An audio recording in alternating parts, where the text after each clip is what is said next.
বন্ধুগণ, আমি এখন এখানে নিয়ে বসে পড়েছি গুগলি। তোমাদের সবাইকে গুগলি খাওয়াবো বলে। তো আমার কথাগুলোর মধ্যেও কিন্তু গুগলি গুগলি একটু ব্যাপার আছে। তো বলো, তোমরা আমাদের মতন কে কে গুগলি খেতে পছন্দ করো?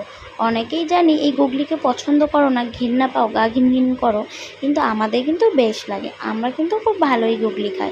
যাই হোক, এখন যদিও এইসব জিনিস খুব একটা পাওয়া যায় না, তবে বেশ কিছু জায়গায় হয়তো পাওয়া যায় যেখানে পুকুর টুকুর আছে। আমাদের এদিকে এই একটাই পুকুর আছে, ওখানেই একটু আধটু পাওয়া যায়। ওইখান থেকেই গিয়েছিলাম তুলতে।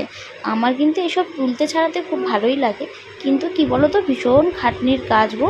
এগুলা শুধু এরকম ছাড়িয়ে নিয়েই করলে হয় না, এগুলোতে আবার নুন দিতে হবে, নুন দিয়ে ভালো করে চটকিয়ে চটকিয়ে এই যে লালাটা আছে সেটাকে বের করে ফেলতে হবে যতক্ষণ না লালাটা বেরোচ্ছে।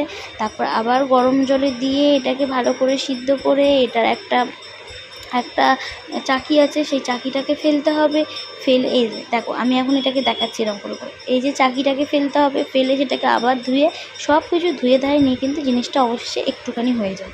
আর এই যে দেখো, পুকুরে এই দিনকারই তুলতে গিয়েছিলাম গুগলি। তোমরা দেখতে পাবে এর মধ্যে গুগলি, ঝিনুক অনেক কিছু আছে। আর আমি একটা কাঁকড়া ধরার চেষ্টা করছি, তো অবশেষে দেখো আমি একটা কাঁকড়া ধরেই নিয়েছি। এই যে, কিন্তু একটা ডাঁড়া আমি ভেঙেও ফেলেছি, হয়তো অনেকটা ছোট ছিল, বড় কাঁকড়া হলে হয়তো ধরতে পারতাম না, বাট ওটা কিন্তু এখনও অবধি বেঁচে আছে জানো। তোমাদের মতামতগুলো একটু কমেন্টে জানিও, আর এভাবেই আমার পাশে থেকো অন্য ভিডিও